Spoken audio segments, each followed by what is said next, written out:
Thank you, Kate. So for those of you who don't know me, my name is Jason Ford. I work in the Graduate Research Academy. So I'm going to give you a little bit of a spiel on how the Graduate Research Academy sort of approaches collaboration and particularly how that works with our students. Because it may look a little different to undergrad and postgrad students.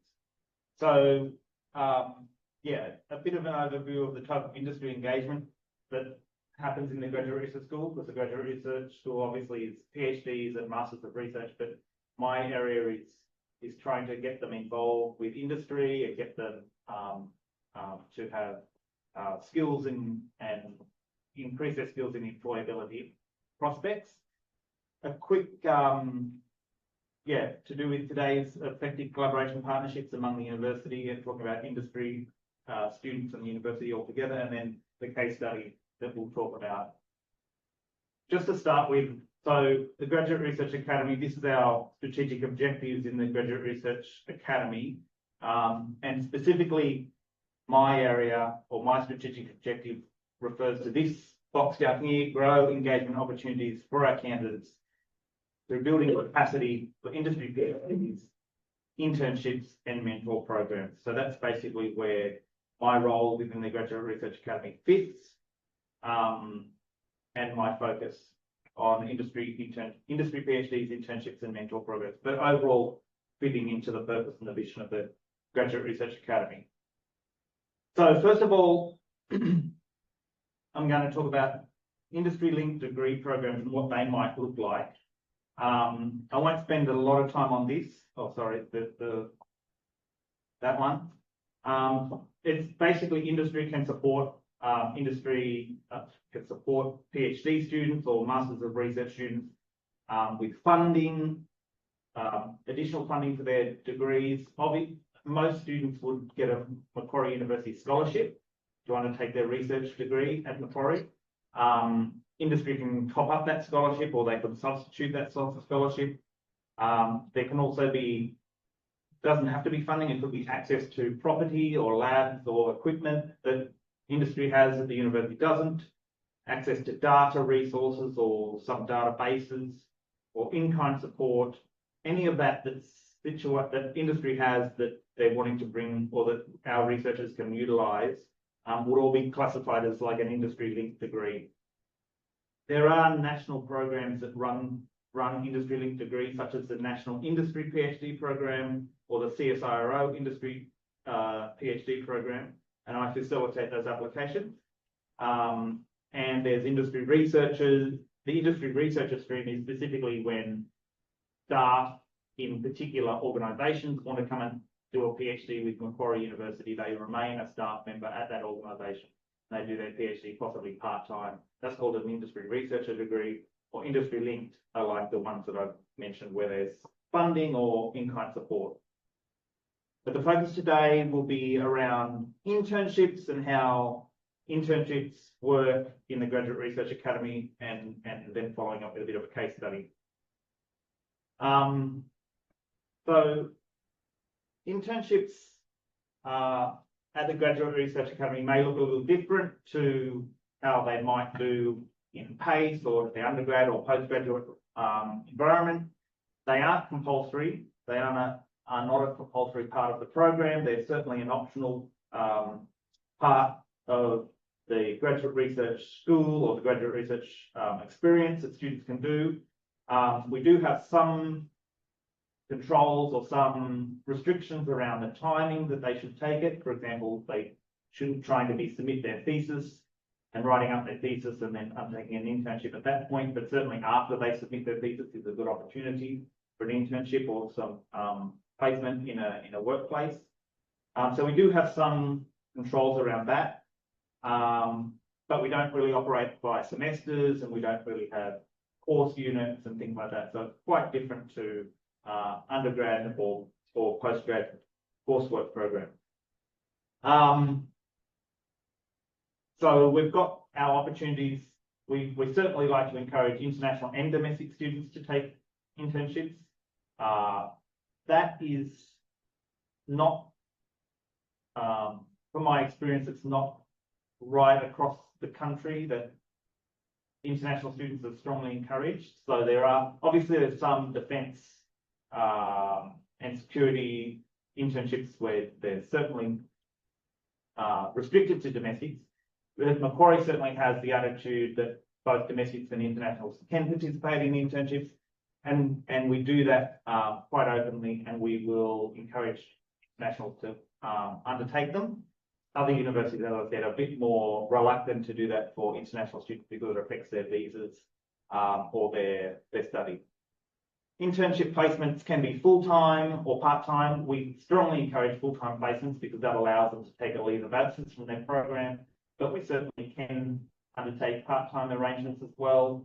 Certainly if the host is willing to do it a part-time arrangement, then we can facilitate that, and then the student sort of can arrange for that 1 or 2 days a week so that they maintain their study load with the university and continue on with their own research project.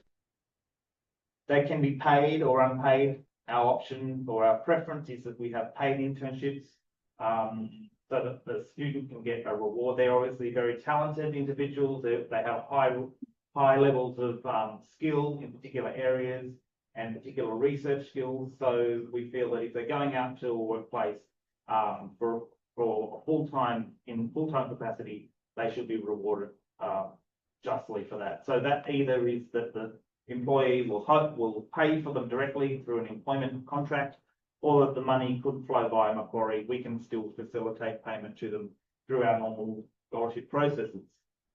Graduate research students can apply for leave of absence if the internship is full-time. As I said, that's something that is, again, unique in the higher education landscape in Australia, is that we actually strongly encourage students who are undertaking full-time placements to take a leave of absence. We've developed a additional leave provision within the candidature provisions in the graduate research school to allow for leave to be taken for the purpose of internships. In a PhD, it's up to 6 months worth of leave is available for them should they want to do an internship, and we will we strongly encourage them to do that. As I said, payment can be facilitated via our payroll or directly from the host. Our preference in that case would be that MQ payroll is used. So we basically would facilitate the payment to the student on a fortnightly basis as per staff and scholarship students, so that we can actually count that money through our university reporting systems as external income. So that's always good. As I said, they can be undertaken within candidature or within their 3-year period for the PhD, or within their 1-year MRes. 1-year MRes is quite a tight turnaround, so it's less encouraged within candidature in the MRes. It's more encouraged after they have submitted their thesis for the MRes. But certainly we can cater for either option, and particularly where if it is in the MRes, if it's strongly supported by the faculty and by the supervisor that this opportunity is going to actually aid in the thesis submission or aid in data collection, then we're not going to say no to that. We're open to virtual or in-person opportunities, so that then leads us to the next bit, which is host organisations could be overseas. So we do have students who undertake internships and provide their skills via, if the host is overseas, such as Amazon or Google, then we have opportunities there that students can do that, in a virtual capacity. And as I said, for the national industry PhD programs, we also have national programs that can facilitate internships as well. So APR Intern is one, that's a national program based out of the University of Melbourne that has opportunities for PhD and MRes internships right across the country. And the other one is iPrep Biodesign, that's based in Western Australia, and we have, that is a more multidisciplinary placement. So they have students that are coming from different faculties all together. So there's typically three PhD students from different universities and from different schools or departments or faculties work together on a project. And that's typically done virtually, although we have had the odd student go to WA to do that. And then obviously anything else, we do our bespoke internships, which is an agreement that Macquarie has and draws up with the host organisation so that students can undertake this, and we have all the paperwork in place. So when it comes to effective collaboration and co-creation, which is today's topic, our Venn diagram sort of looks like this, with industry, the student, the PhD or the MRes student, and the university, or in our case, the supervisor up there. And then the connecting point there is basically when the internship happens and where the GRA can facilitate. So we have industry sometimes come to us with something they want to solve, and we will do our best to advertise that placement. We'll do our best to try and find a student, but obviously it doesn't always work out. Sometimes those places remain unfilled and the partner has to go somewhere else, or we can't actually get an internship up and running because students either don't see the opportunity. So we have some communication channels that we're trying to optimize. And over the last few years, you know, it's transitioned from student emails to iLearn posts and things like that to try and optimize the opportunities that we do have so that students can see those opportunities. It may not be the right time for the student. For example, they might be writing up their thesis, or they may have only just begun their PhD, or it might be the ideal time for collection of data. For example, there could be the plants might be flowering at that time of the year, or the bats might be doing something at that time of the year. So it may not always work out for the student. Supervisors sometimes OSP, or they could be away, or they could be attending conferences themselves. So they might not be able to sign off and say, yes, we're happy to support the candidate, because we obviously include the supervisor in that, in those checks to make sure the student is ready to undertake an internship, and the supervisor is happy to support the placement. So if the supervisor is not in place, then some of that doesn't work either. Students will often come to us seeking an internship, and we will do our best to point them to resources that we have, but we don't have a stack of industry partners on hand.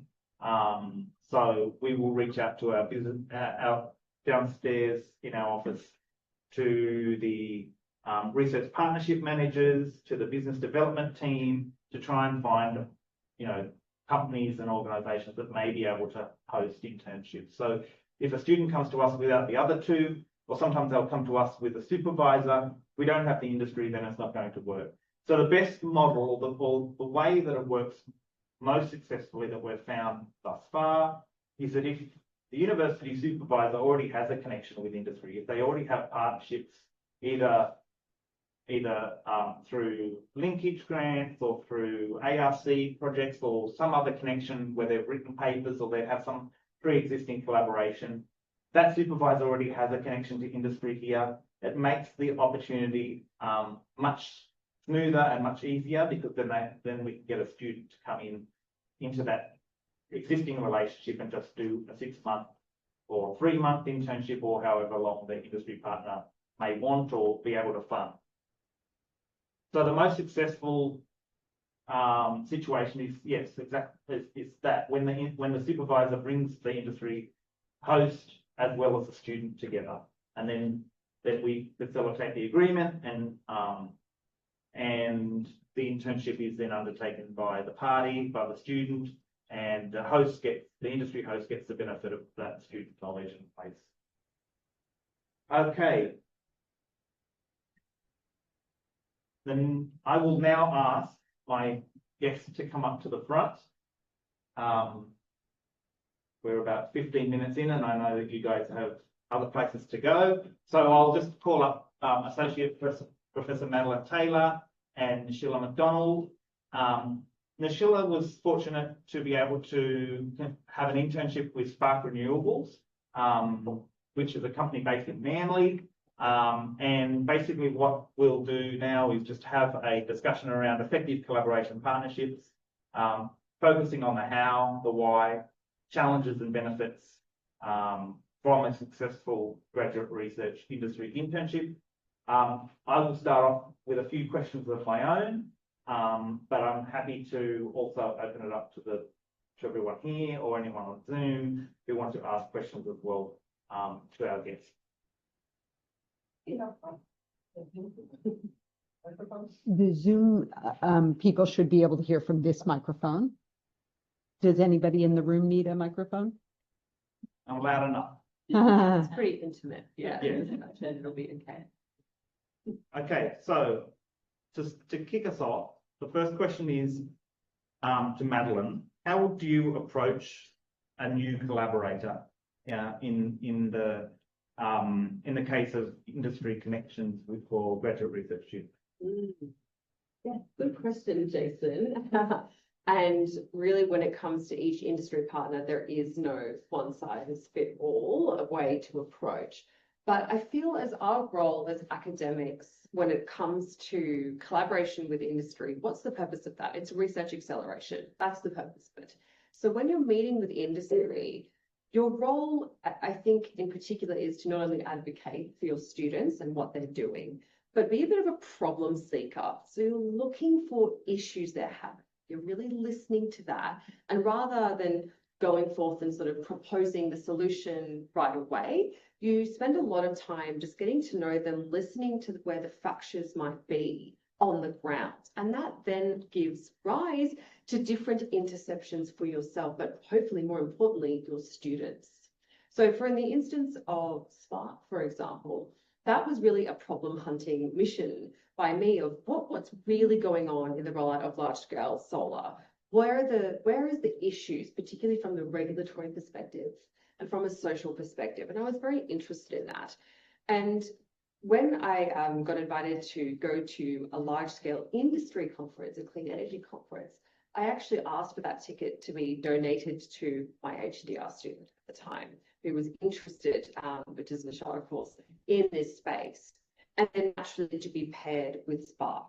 And so once I had an idea of potential problems, it was then a matchmaking exercise within my students' expertise for her to actually, without me to begin with, which I think is also very important, that they're not always in your shadow, actually sending her out in an industry setting to suss out Spark herself as well. She's also interviewing them. So that went really well.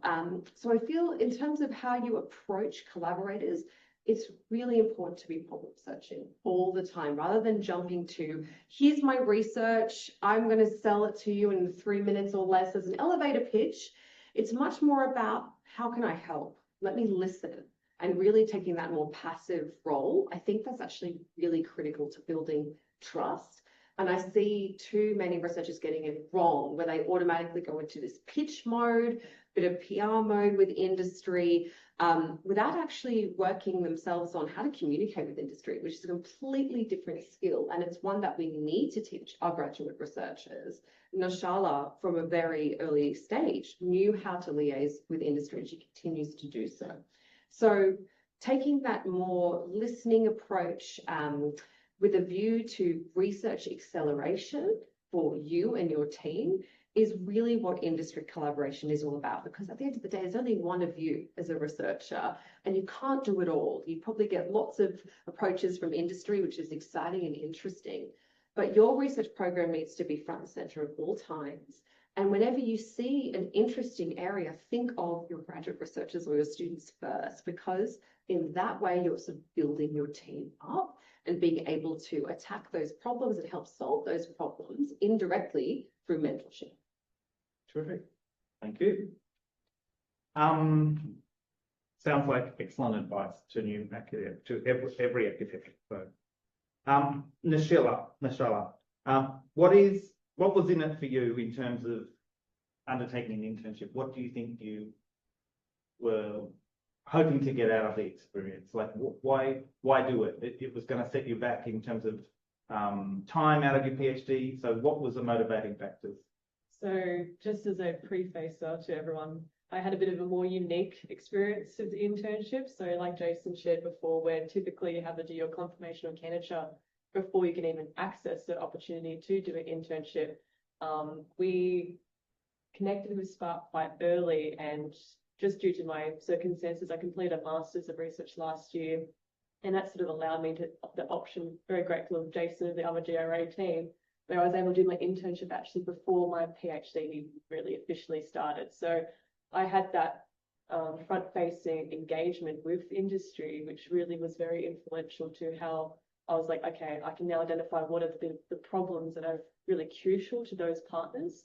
So within my PhD, I'm looking at large-scale solar and biodiversity, but I want to engage with the industry partners, landholders, and governmental bodies. So I really identified that understanding their perspective up front would be influential to how I actually track and see how to diagnose those problems and then solve them. So by engaging with Spark really early, I was able to become that hands-on experience, which within academia, you don't always get access to that on the ground, you know, seeing the ins and outs of the operation. And another reason why it was so early on was when we had a first interview with Spark, we identified they were doing an access bid, and within that, they sort of was like, well, we'd be more, the ability to contribute more actively now rather than in 6 months' time after the CSC. So very grateful for the partnership between Macquarie and Spark Renewables, because we're able to enable where my internship wasn't just literature reviews and,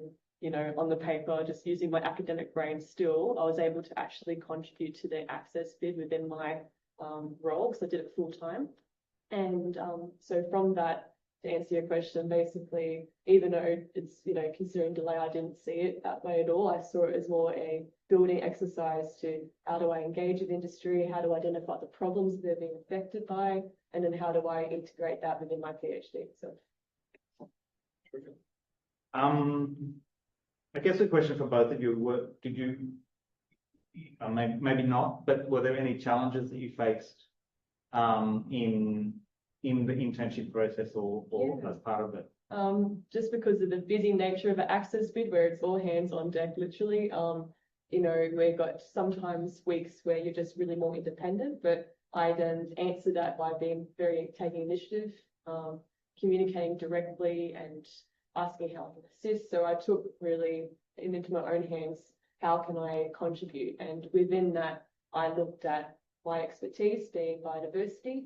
And as an example, within their proposal, Dinnermum was very successful. They actually got the access right bids for renewable energy, the South-Based RES, which is fantastic. The to give you an idea, 1 gigawatt is about the size of a coal plant. Yeah. So it's about 250,000 homes, just to put it in context. Yeah, of course. Energy. Yeah. And but what was really fantastic was my little contribution was the ground cover and other nature positive aspects to their grant. So really those challenges I just saw as a way of, this is the real world, how do I integrate that and embrace it really? So I saw it more as an opportunity to you know, just build up my own versatility between academic worlds with the industry world, because within my PhD I see that solutions can't just be pigeonholed, it has to be a holistic approach. That means you have to have those partnerships. No, I think that really shows the benefit for our graduate research students to undertake internships, because it actually gets them to challenge themselves, just instead of just being in the lab or whatever and collecting data. They have to think about how are they actually contributing and what value add they bring to the industry department. So that's fantastic. Any challenges, do you think, Matt? Well, nothing fundamental. It was a little bit the bureaucracy in the sense that, so the standard position, of course, we took at the time was understandably for the student to complete their CSC before going out in industry or towards the end of their PhD. And for us in particular, in the space of the energy transition, things are moving rapidly. And when an industry partner needs assistance, they need it now. And that's exactly what happened with Spark. So we really had to advocate initially to put Nishala in as soon as possible, because otherwise she would miss this critical opportunity to shape access right bids for a renewable energy zone in New England. And this was huge, hugely important, obviously, to the industry partner, but also for her development and her skills to be in the war room at the coalface, looking at tender contracts, things that she probably wouldn't have done with a law degree, let alone in her research career. And that with Jason's support and the rest of the GRA team was really successful. And that model is one that I prefer moving forward. I think it's actually really critical to have your HTI student working with industry right at the beginning when they're shaping their research questions. Because again, what's your role as a researcher, whether you're in industry as an intern or whether you're the supervisor? It's to basically identify problems. Where is the rubber not hitting the road? Where are the cracks? And being able to ground truth that really, really early on is so important. There are numbers of time where we think we know what we're doing and we have a research question, it's all going very well, and then we find out in industry that's actually not an issue at all, and there's a completely other way of doing things that avoids all of those regulations being triggered, for example. So that was not so much a challenge, but sort of an interesting problem-solving mission to be able to accelerate that journey. And I'm still a very firm believer of sooner rather than later being really, really, really critical, because what's the point of an internship other than getting all the wonderful exposure that she's had and all of the skills? It's about mentorship. It's about co-supervising with an industry partner, your student. So they get the mentorship from the research side and the rigor of that. And then they get the mentorship and the sponsorship from that practical side. And you as a supervisor doing that, you're there to facilitate and elevate them and to work in tandem with your industry partner. And that's really invaluable as well for our researchers to be able to build those relationships. And of course, for the industry partner, I mean, it's just an absolute no-brainer, an industry internship. If they're just paying the stipend, which they did for Nishala, this is nothing. This is peanuts. They would spend literally tens of thousands of dollars getting an expert biodiversity consultant who also has a law degree. Nishala's in the exact same boat. She's completely qualified for that. And they got it at literally 10% of the cost. It was like, where do I sign? They were like, this is crazy. Why isn't everybody, can we have more? You know, like that was the response. So in terms of cost benefit for them, once you actually know how to speak to industry as a researcher to talk about that and to talk about the benefits and how cost effective and efficient it is, you get a full-time expert with you, embedded with you, and being mentored by you and giving back to your team. It's a complete no-brainer, I think, for any industry partner that has got billions of dollars on the line for a really important patent or closing contract or a really important case litigation.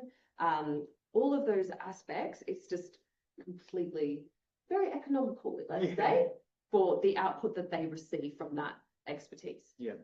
And going to your point about the confirmation of candidature, obviously if there's, as I said, supervisory support and faculty support for an internship to be occurring, the Graduate Research Academy isn't going to stand in the way of an awesome opportunity for one of our students, just because there's a date, some magical date that sort of we have to agree to. So we're happy for candidates to undertake that.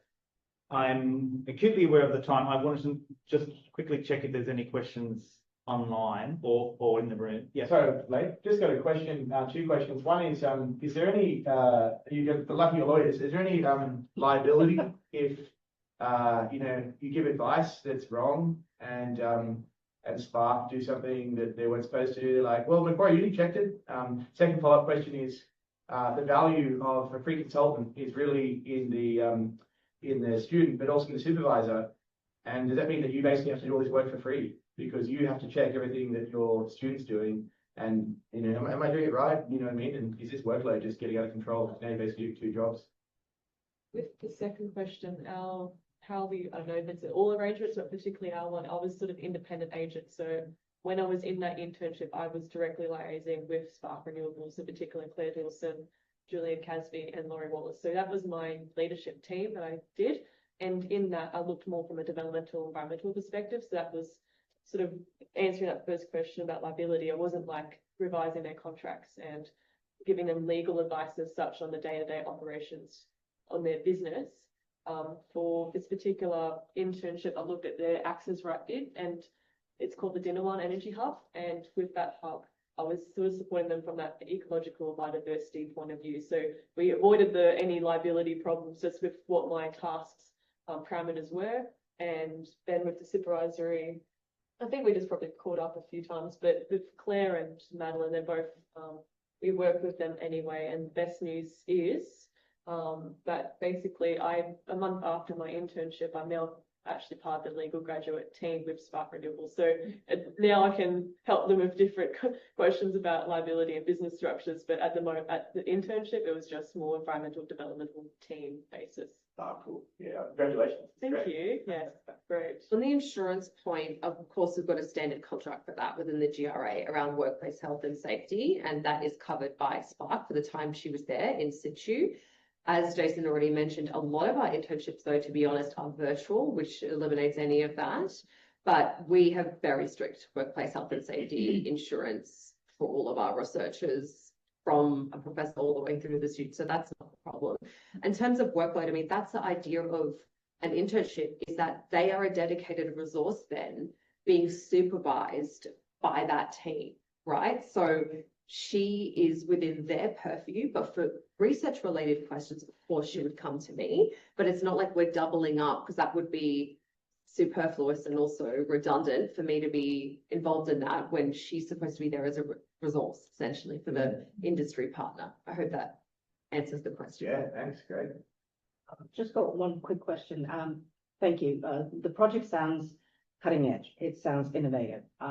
What happens when the project is just plain bread and butter? How easy or hard is it to then get industry partners to sort of come in and say, we'd like your expertise, given that, you know, it's not exactly world changing?